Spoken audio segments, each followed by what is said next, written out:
Hello everyone, I am Tessellating Hexagons, and today is the 14th of February, so happy Valentine's Day to everyone who celebrates it. It's time today for us to talk about Croatia's song for Eurovision 2021, and as befits today's date, it's about a breakup. Hoo-wee! So anyway, the song is called Tick-Tock, and it is performed by Albina, who usually just goes by her first name Albina. That appears to be true of Eurovision as well, so yes, I can sort of anticipate a lot of people accidentally auto-correcting her name to Albania. So clearly this means that Angela Peristeri should change her stage name to Croatia just to balance things out. So the song actually exists in a couple of different forms. There is a fully English form, there's a fully Croatian form, and there's the version that was performed at the national final that is mostly English but with a bit of Croatian at the end, and I'm on board with that, but we'll get to that later down the line. Now, there's a little bit of conflict as to exactly how the following credits are supposed to be sort of divvied up, but I'm going on what I saw during the national final. So, music by Branimir Mihaljevic and lyrics by Max Cinnamon and Tihana Bukliash-Bakic. Some places also credit Max with doing the music, and some credit him as doing the lyrics, and not the music, and some credit him as doing the music but not the lyrics. It's a bit confusing. I'm just going on what it said on screen during the national final, and if you recognise the name, it's because he was in France's national final in 2018, I want to say, but that's not relevant here and now. What is relevant here and now is Croatia. Before hearing it for the very first time, I'd already seen that a lot of people had responded to this song to the effect of, not awful but not really a fan favourite either, which is more or less what one comes to expect from Croatia, just based on how people usually react to Croatia's songs. But having listened to the song to get some context for those reactions, that response kind of surprises me. I'd have thought that people would be at least a little bit more in favour of this one. And to be clear, I, for one, rather like it, as does my mother as far as I can tell. But I do agree with the general consensus that a revamp to tighten its bolts here and there probably wouldn't go amiss. It's got promise in the instrumentation, which is already good with the whole driving bass situation that's punctuated by the finger snaps in the rhythm so that it doesn't become too heavy on the ears like Moldova did last year, for instance. And the production isn't to be sneezed at either by any stretch of the imagination. It's slick, it's polished, and it's by no means boring to watch, but much as I do passively enjoy it, it does slowly melt into San Marino's entry from last year the longer I go without listening to it. Sort of a shame, because there is definite good to be found here. So, let's kick things off by reiterating exactly that. The instrumentation, for instance, is very enjoyable here. Long-time viewers of mine may well recall that I am always a sucker for well-executed, emphatic, deep brass, and this song has that in droves. I love it, without relying on it to the point of wearing it out as a stylistic choice. And even beyond that, I like the use of the glockenspiel in the opening bars as well, and on a less subjective level when it comes to the instrumentation, there is everything I already mentioned about breaking up the bass line with the treble frequency metronomic snapping. Clearly, this was arranged by professionals. Also, the way the refrain builds, like there's the first half, and then the second half is the first half but more so. So, you know, people knew what they were doing when they put this song together. And in fact, let's follow that train of thought to its logical final station. Choo-choo. This song is probably, the more I think about it, the most modern, contemporary, zeitgeist-fitting song that Croatia has sent to the contest ever, actually, as far as I'm aware. Certainly, my records personally go as far back as 2005, and this is the closest they've been to what everyone else is listening to, and that doesn't have to be a good thing, that doesn't have to be a bad thing, it's just an observation. Croatia usually goes a little bit more esoteric than this. Put simply, this sounds the most chartable in the year of its release compared to Croatia's usual entries, so, you know, make of that what you will. Neither good nor bad to have stepped away from that usual style, it's just a different but equally valid approach. But this does feel authentic as a song, which is also important. It's not like they had a laundry list of modern cliches that they went through and ticked off as they shoved them into the song. They wrote a song that happens to tick those boxes, and there is an important difference to be had there. Bringing it back to the idea that this is a slickly produced song, though, this comes across in the live performance just as well as it does in the studio. I do think there's definite room for expansion with the staging to make it even more impactful, but as it currently stands, the live presentation of this song is sassy, it's confident, it is eye-catching on every level, and yeah, Albina's presence just suits the song perfectly. Like, if you didn't tell me that she was not involved with the writing of this song in any particular way, I wouldn't know. It really suits her. The choreography fits as well, like with the backing dancers, they got great stuff going on there, and the overall visual aesthetic with the dark and the neon sort of vaporwave colours, the overall aesthetic, it's just the icing on the cake. This is a very well-rounded package, and I think Europe would do well to recognise that. And just as one final flourish, so to speak, the version of the song presented at the national final is, as I said, the version that features lyrics in both English and Croatian. I personally would like to see that explored a little bit further. Personally, what I would do is, where the Croatian lyrics start in the Dora version of the song, I would just do the rest of the song in Croatian from that point onwards, rather than swapping back like she currently does. It gives the song a feeling of extra progression without relying on the old cliche of the victory key change, which, let's face it, would ruin the modernity of this song. And lest we forget, that exact method worked wonders for North Macedonia back in 2006. Their entry that year, Nina Nina, was their highest placing entry until 2 years ago, 2019. So there is no harm in following that lead and swapping languages for the final minute. Just saying, it's worked before.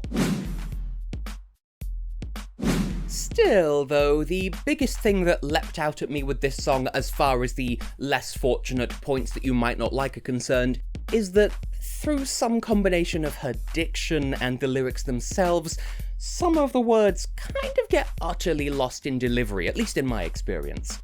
There really are places within the overall lyrical corpus that could use a second pass between now and the contest at the very least. My go-to example here is the line about being lost in your play zone. I had to look up what that line even was before I could actually hear, oh, that's what she's singing, because that last word there, I find it too easy to mishear as, oh, it's just a Croatian word that I don't recognise. It's like, oh, well, plezom, oh, maybe that means something, I don't know. The meaning is there, by all means, it just needs refining. Like, maybe just swap in playground. Like, it wouldn't break the syllabic pattern, the flow, it would still near enough rhyme. And also, it would not be a repeat of the word that she ends the next line with, because play zone, war zone, there is a thematic connection there, but it is repetition. I don't know, just spitballing ideas here. On top of that, on more of a macro level, it does strike me as rather easy to misunderstand the intention of the song as a whole. That is to say, the most prominent parts of the refrain are the oh no, oh no, oh no, and the don't go, I'm not going to do that again, but the oh no and the don't go parts. Because of how much those parts stick out, it's easy to overlook that in the context of the song, she's singing what her partner would be saying to her, not what she herself is feeling. If you miss that part of the story, then the song suddenly sounds extremely self-contradictory. Like, she's spending the verses going, I'm gonna get rid of you, and then the refrain is like, oh no, baby, don't go. No, that's not what it's about, but it's easy to mistake that, you know? And before you know it, we'll end up back in the same situation that we had in 2014, where people insisted on mishearing the lyrics to Belarus's song, and then judging the song and calling it stupid because of what they thought the lyrics were, rather than what because they are. We've been down that road before, and I don't want to see that happen again, okay? And lastly, just of the examples of things you might not like, there are other things as well, that's for you to decide. While I enjoy the sass and the bopness of the song, I do find that as it currently stands, it's not immune to stagnating a little bit while it's on, and then fading from memory when it ends. I think that's because the refrain is almost too cool in terms of energy levels. Like, where most of the power of the song dips down into just that bass and like the low notes of the refrain and, you know, the seductive vocals and all that. I do think that giving a little extra kick to the way the refrain develops and focusing on the language switch that I mentioned earlier, that would address this point quite a bit, I think, but I think it would take a careful and considered revamp to fix it completely. As I said though, just throwing ideas out, don't mind me. Numbers-wise though, it's really hard to really give it any kind of rating whatsoever, because a part of me feels like this is a great song, that we've all just collectively decided to sleep on, and that has happened at Eurovision before, unfortunately. But at the same time, I can't not feel the crushing weight of its untapped potential for the time being. So for now, I'll give it a personal score of 7 out of 10, because there is a lot of it that I personally rather enjoy, but I can't shake the feeling that more could be made of it. It sounds good, it's fun, it's confident, and Croatia can certainly be proud of sending it. It's nothing to be ashamed of by any stretch of the imagination, but I am left feeling like I'm drowning in my own thoughts a little bit. I know how good it is, and I feel like I know how much greater it could be, but is it unfair to dock it points for not adhering to hypothetical potential? I feel like I'm being so cruel. So on the technical side, I'll be more generous and give it an 8 for now, and this I find at least a little bit easier to define. It gets a high score from me for its clean, polished, confident atmosphere and portrayal, and how competently it all comes across on stage, and it strays away from a perfect score because of all the little things that could benefit from being refined. That is, stuff like committing further to the language switch to give the song a more tangible sense of progress, refining the English lyrics so that they're easier to follow and less reliant on understanding the feeling of the words rather than understanding the words, and also giving the instrumentation a little extra little something towards the end, perhaps. All, you understand, in the name of strengthening the song's identity so it can live up to how great it has the power to be, because these scores, these can move upwards. It's just, it's gonna take a little bit of, just a little, wax on, wax off. Croatia, you could be great this year. If you do nothing, at least you'll still be good. But now, as a response to the cancellation of last year's contest, I think this kind of merits the first failing grade of the year, as just like nothing to do with the song, but just how the broadcaster has handled the cancellation. But this is not as severe as it looks. As far as I'm aware, the Croatian broadcaster was locked into a contract with the organisers of Dora and the venue where it was held, so they were compelled to go ahead with those plans, and I can't really hold that against them. Damir Kedjo, their singer from last year, he wasn't actively invited to participate, but the opportunity was offered to him, and he chose not to submit a song to the selection because he didn't have one that he believed in as much as Divli Vjetre, and that's fair enough. But I do feel like more could have been done to acknowledge his existence in the first place. As I said, he wasn't actively barred from participating, but unlike with, say, Lithuania, he wasn't explicitly invited or given any special advantage, but then again, he's the one who turned that down because he didn't have a song he believed in as much, so maybe they would have done if he had, I don't know, but nevertheless, as far as I saw, the national final did very little, if indeed anything, to acknowledge Divli Vjetre as a song, or that he was their would-have-been champion from last year. It left me rather cold in that regard. It is something of a moral grey area, but the lack of recognition is what just barely tips it over into a minor failing grade for me. Croatia did a lot of good this year, it's just, I would have liked at least some tip of the hat to Damir. Is that just me? But enough about that. Will this qualify? It's a tricky one.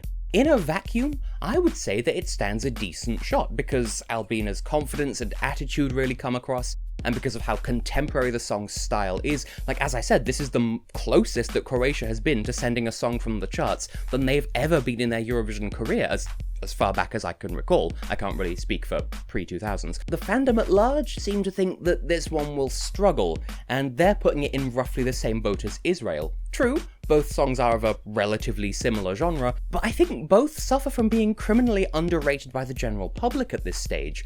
Reality check though, it was popular enough to win the national final, especially bearing in mind there was a certain hot favourite in there who came second in the end. And there's clearly something here that the juries are prepared to acknowledge as well. So it has a non-zero chance of being in the final, I think, just in my opinion.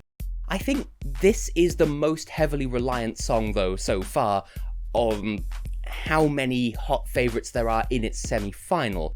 So if it's competing against others of its flavour, then I think it'll stand a decent shot at qualifying. But if there's a load of like The Roop and a load of other big name favourites who are rocketing up the betting odds, then this would start to suffer. And this year is shaping up to be a really strong one so far. I know we've only got 6 songs at this point, but this year is shaping up to be quite strong. So without a screw-tightening revamp, this song might struggle, but if they put the work in, I think they could secure themselves a spot in the grand final, and I wouldn't object to hearing it again on the Saturday night. But that's just me. What do you lovely people think? As ever, please listen to the song for yourself and come up with your own opinions. Mine are just suggestions as to how you might feel. Feel free to disagree with that. Or agree. It's all good. For the time being, though, to Albina, to Team Croatia, I wish you the very best of luck, because you have the potential to iron this out into a diamond of a song, so I look forward to seeing just how far you're prepared to take it.